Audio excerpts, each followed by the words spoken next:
Hello, everyone. Today we're going to be taking a look at the respiratory system and the digestive system. Luckily, these are relatively simple compared to many of the other systems, so what you'll want to do is try to follow these pathways one by one, but there are some things that we'll be looking at along the way.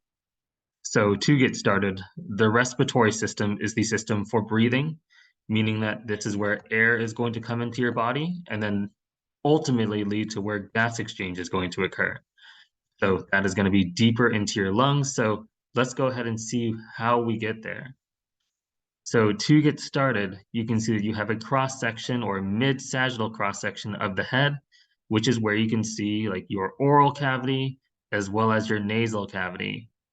Now, although you can breathe through either of these, the nasal cavity is the preferred pathway for air to go, because that is where you'll have these different structures to help with filtering, warming, and moistening the air that is coming into the body, which is largely called nasal conchae or nasal concha.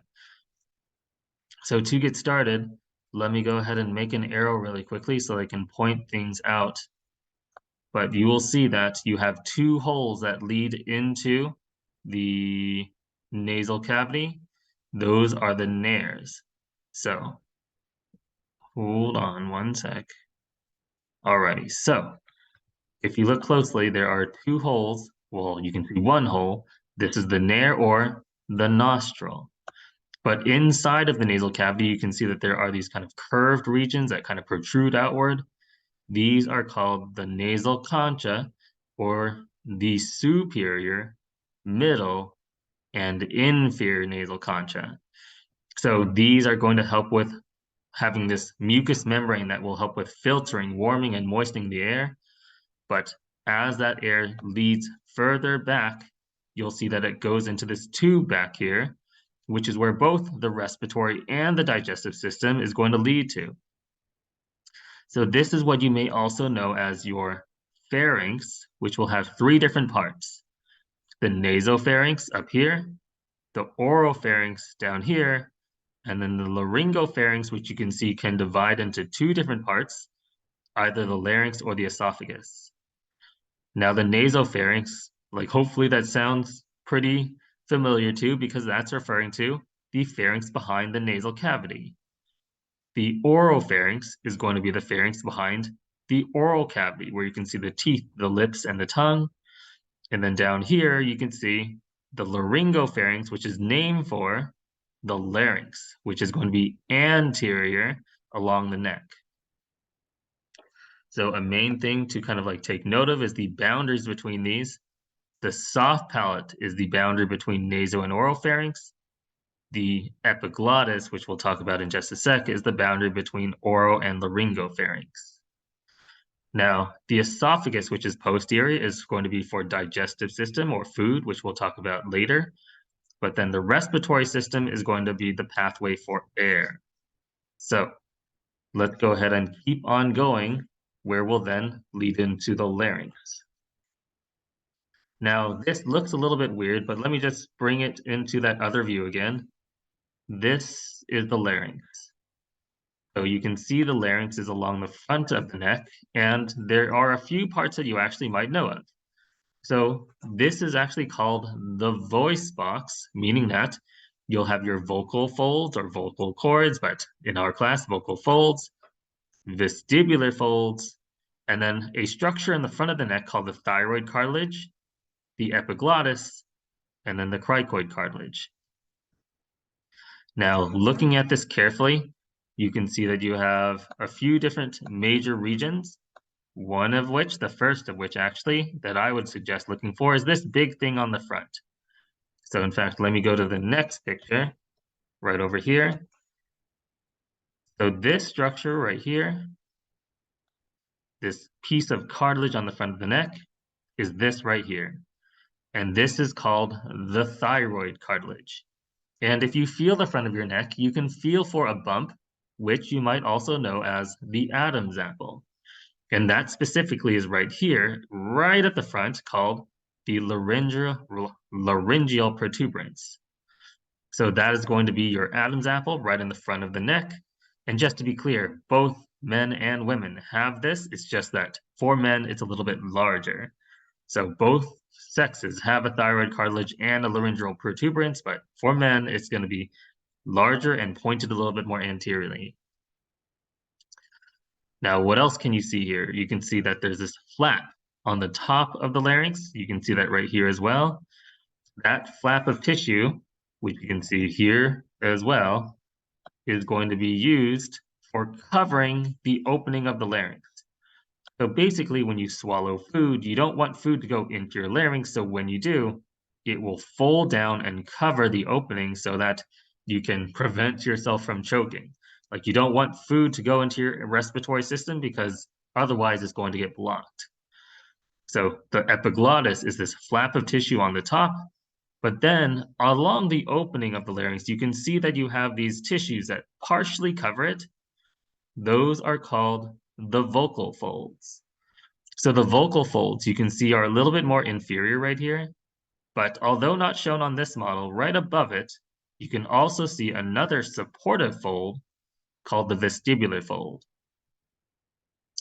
So those are kind of the major parts that you might know at least functionally, but there are a couple more things to look for, which is this cartilage right under the thyroid cartilage.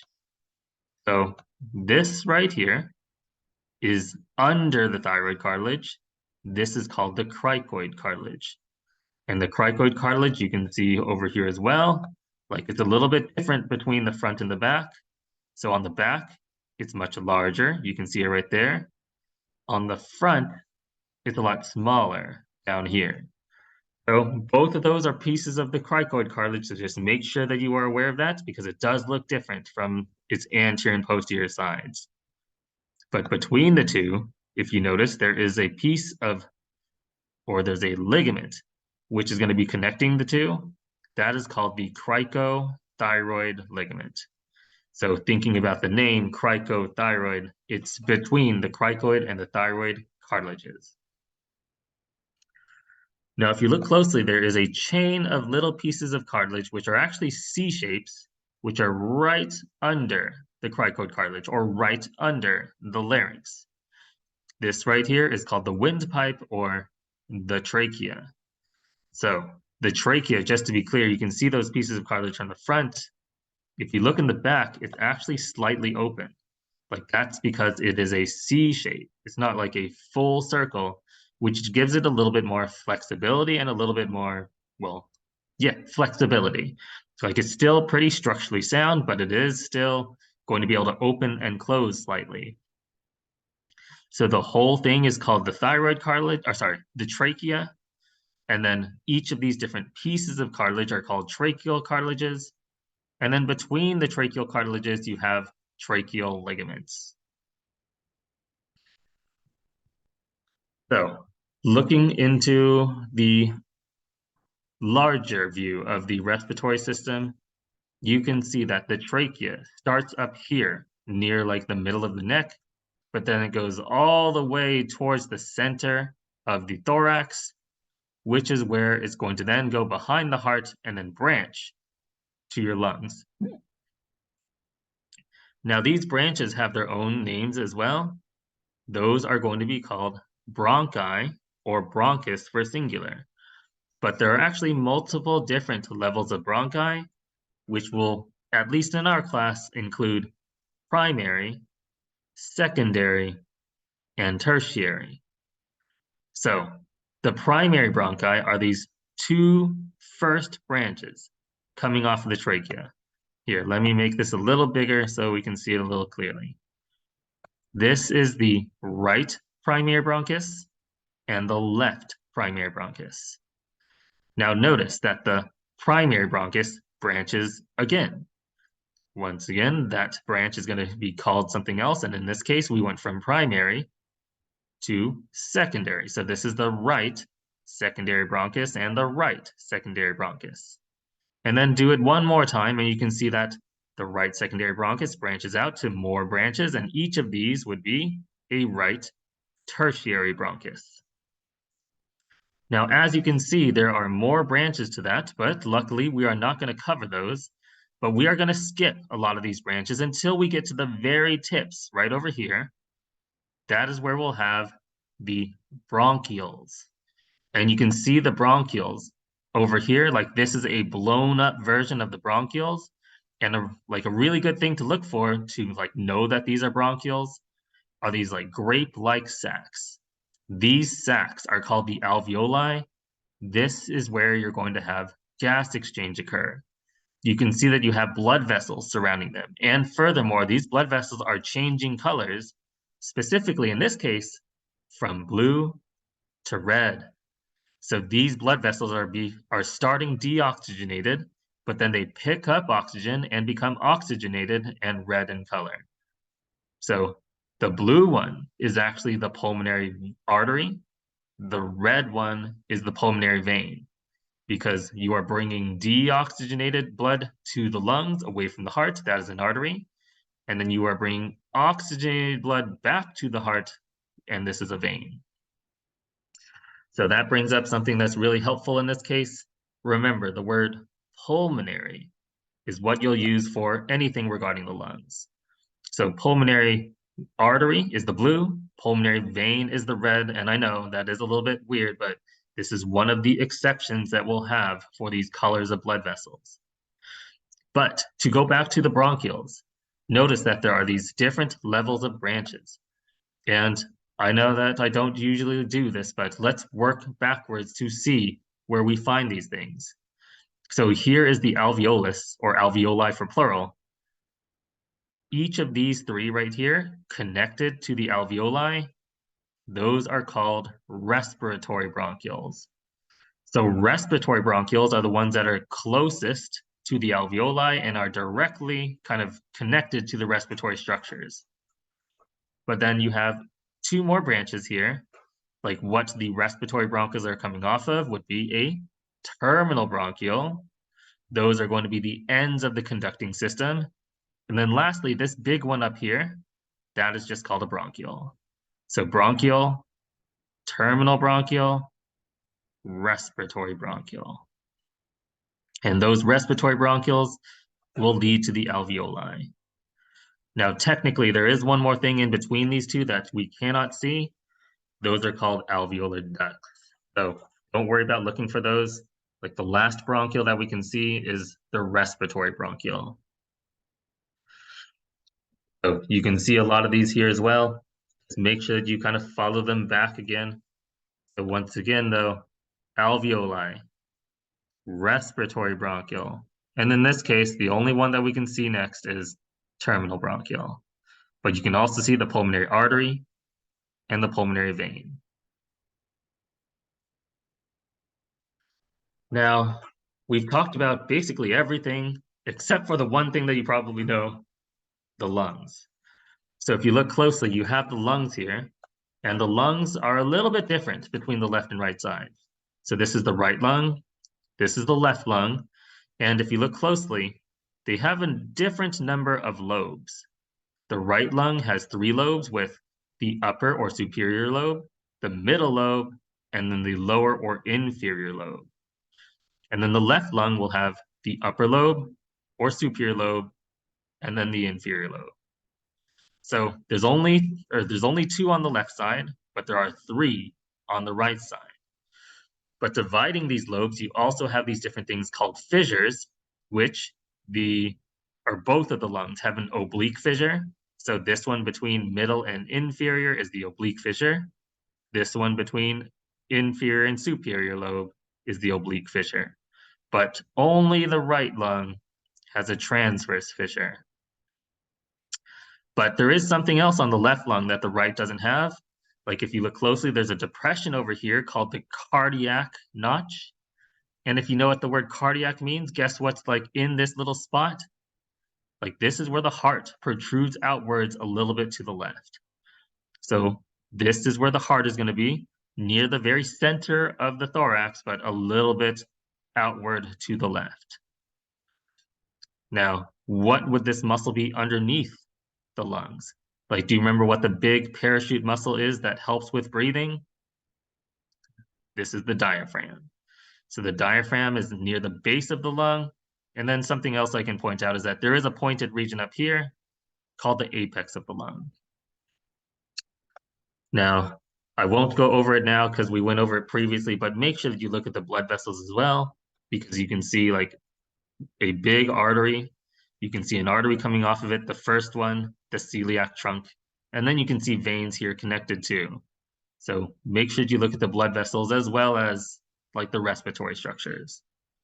But just to like bring this up one more time, you can see all of those bronchi going out into the different parts of the lung, which is supporting it, but ultimately, like it's leading to those little tips, which are called alveoli.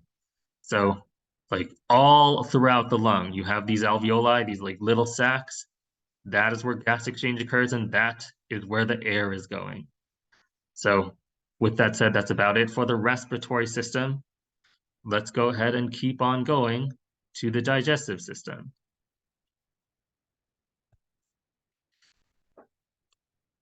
Alrighty, so we just talked about where air goes, but let's also talk about where food goes. So if you look closely, we had the nasal cavity up here, but down here, we have the oral cavity. And the oral cavity has a few things within it. You can see the lips or the orbicularis oris. You can see the teeth. You can see the tongue. And then this is where food can go to help with, well, to be broken down by the teeth, the cheeks, the tongue, before it is swallowed and goes down into the digestive system.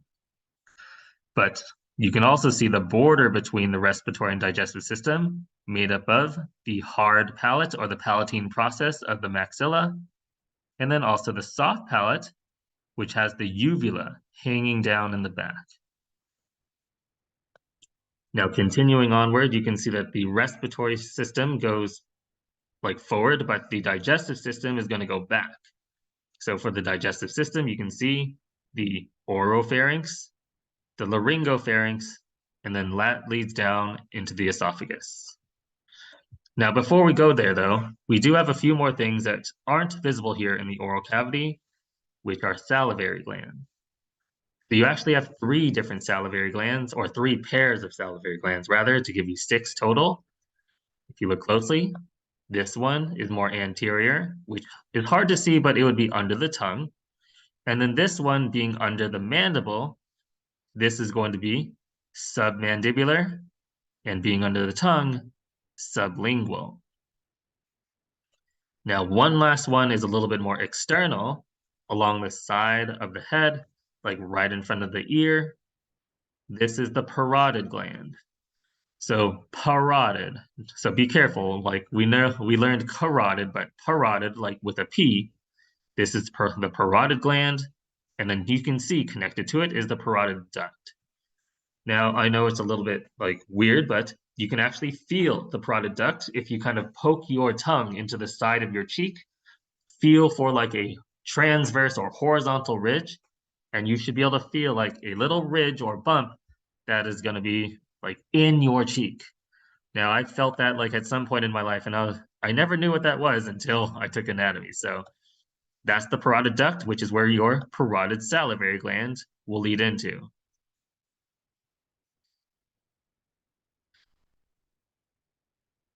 So far, all we've talked about really is what we have up here in the oral cavity. But if you look closely, here's the larynx, here's the laryngopharynx back here.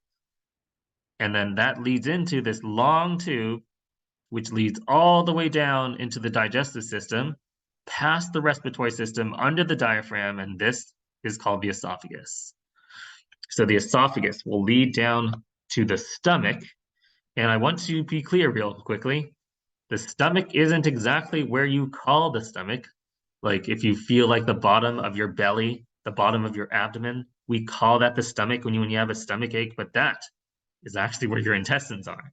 So your stomach is actually right under the diaphragm in the upper left portion of your abdomen. So the stomach is up here, and let's go ahead and move down, go look at that more carefully. Now, this right here is the stomach. You can see that the esophagus leads down into it. And then on the other side, the intestines or the small intestines will continue onward. So looking at this closely, there are some like distinct regions of the stomach. So let's look at that really quickly with this top portion being called the fundus, this kind of large portion being called the body, this portion, which is near the end, which tapers off, that is called the pylorus. And then there's also a couple of sphincters that you need to know as well, which up here, right between the esophagus and the stomach. So the word for stomach is gastro, like gastric juices. This is called the gastroesophageal sphincter. Now, if you've ever heard of sphincters, you might know that it's a circular muscle, and those circular muscles can either open and close to allow things to go through it. So this is the gastroesophageal sphincter leading things into the stomach, but more than anything, it prevents things from going back up. Because remember, you have a lot of kind of dangerous things inside of your stomach that break down, like a lot of stuff, like mostly proteins, but hydrochloric acid can actually affect a lot of different things. So if it goes back into the esophagus, like guess what's going to happen? You're going to feel a burning sensation. And if you look closely, what would be right around here? This is where your heart would be. So if you have acid going back into your esophagus, that's where you feel heartburn. So it's not your heart that's burning, it is your esophagus from your stomach. But on the other end, you can see that at the end of the pylorus, this sphincter, luckily, is called the pyloric sphincter. But one last thing that you can see along this, well, actually, a couple more things that you can see along the stomach. If you look on the inside of the stomach, there are these little folds or ridges.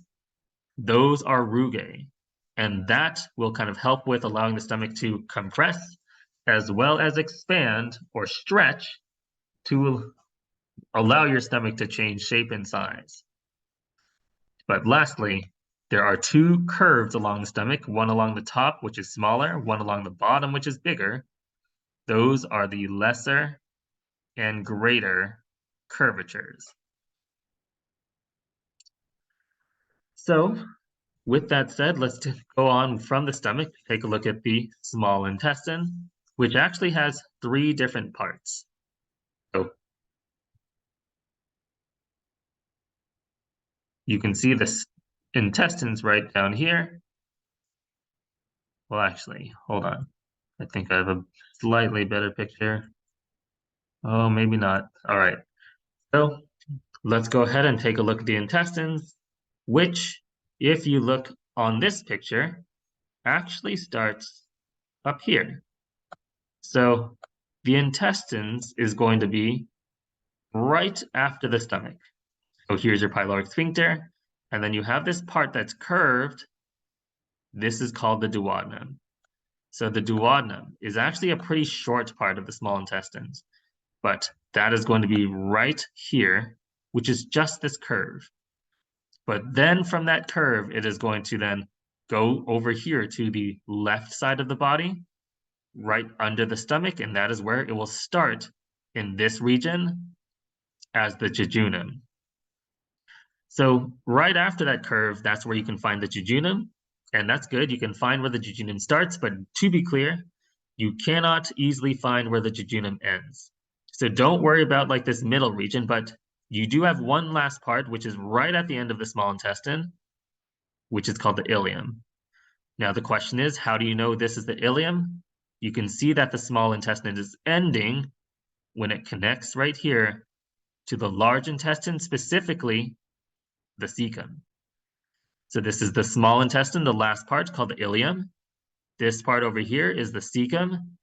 And you can see that you have this small thing also hanging off of the large intestine or the cecum, and this is called the appendix. So if you've ever heard of an appendectomy, if you've ever heard of appendicitis, like that's what we're talking about. And a question for you, where are we in the abdomen? Is this the left or right? Is this the up or down? Like if you look at this in anatomical position, this is the right side and the lower right side. So if you ever feel a really severe pain, specifically in your lower right abdomen, please go to a doctor. Like that could be appendicitis. And really, like this is important because if the appendix bursts, you have like waste and bacteria in your large intestine, which you do not want to like leak out into your abdomen.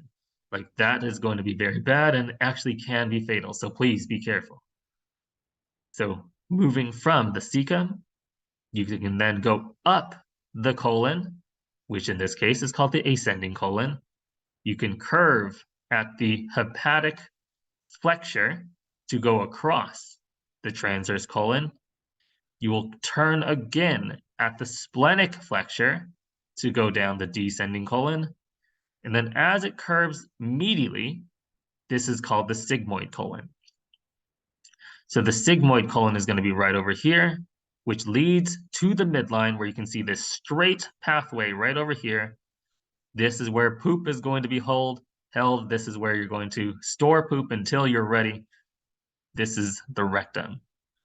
So the rectum is right at the end of the colon, right at the end of the large intestine, right before you get to the anus and the anal canal.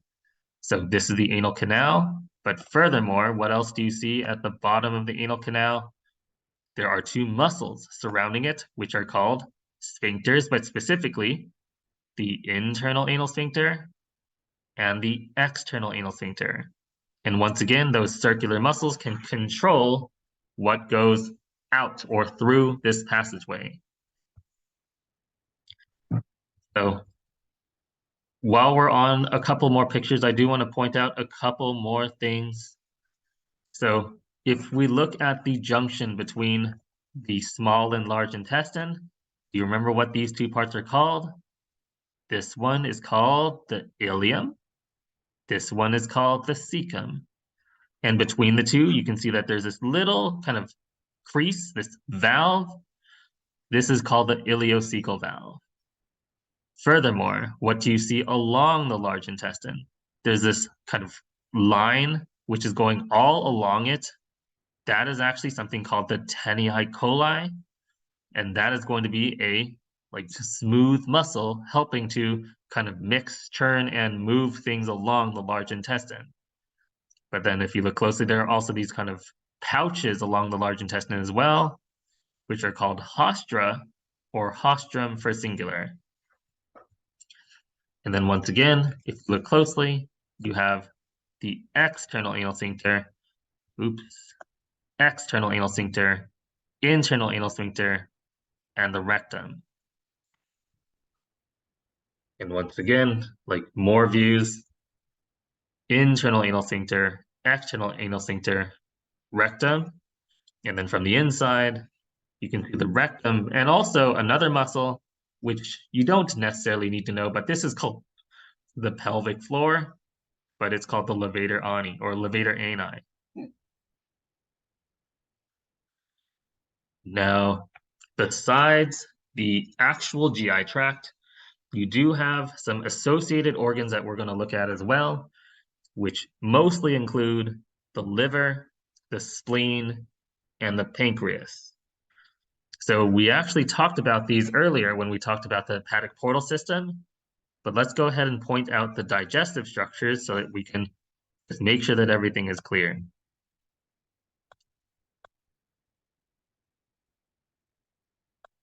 So to start off with, this over here on the side of the stomach, specifically on the far left, is called the spleen. And then although a little weird looking, this would be the stomach. And then on the right side of the abdomen, underneath the diaphragm, this is the liver. Now, the liver has some tubes coming out of it. And if you look closely, these tubes are going to be green in color. That's indicating that it's not a blood vessel, but it's going to be carrying bile. So to start off with, the word for liver is hepatic. This would be the left hepatic duct, the right hepatic duct, and then down here would be the common hepatic duct, where it will then meet with another duct connected to this other sac called the gallbladder. This duct is called the cystic duct, But then when the cystic duct and common hepatic ducts join together, this is called the common bile duct. Now, if you look closely, it also kind of joins with this other duct in the middle of this other organ called the pancreas. And we learned about the pancreas, it secretes insulin and glucagon, but in this case, it also secretes digestive juices, which help with digesting basically everything, fats through lipase, proteins through trypsin, and then amylase for carbohydrates. So this is going to help with digestion, and this is called the pancreatic duct, very luckily. But if you look closely, the pancreatic duct and the common hepatic duct both emerge at this little kind of bulbous region called the hepatopancreatic ampulla. And you may also see this known as the ampulla of Vater, but like hepatopancreatic ampulla in our case, like makes a little more sense. So hopefully, like you kind of get liver plus pancreas, hepatopancreatic ampulla. So you can see these from different views again. Let's go ahead and just like review a little bit. So from the bottom of the liver, what do you see? You can see that you have the gallbladder here. So what is this? This is the cystic duct. Coming out of the liver, you can see that you have two different ducts. This is the right hepatic duct, left hepatic duct, and then where they join together, common hepatic duct. And then although not very visible, where they join together here, this would be the very beginning of the common bile duct. And then I guess while we're at it, do you see these purple blood vessels? This would be the hepatic portal vein, but back here, this would be the inferior vena cava with the hepatic veins going into it. So once again, in the back, inferior vena cava and hepatic veins. So I think with that said, though, that's about it for the digestive system. I hope that this has been sufficient. If you have questions, please let me know. But yeah, this week we went over the respiratory and digestive system. Next week, we'll be going over the urinary and reproductive systems. So I'll see you all in our next class. Good luck with your studying and let me know if you have any issues.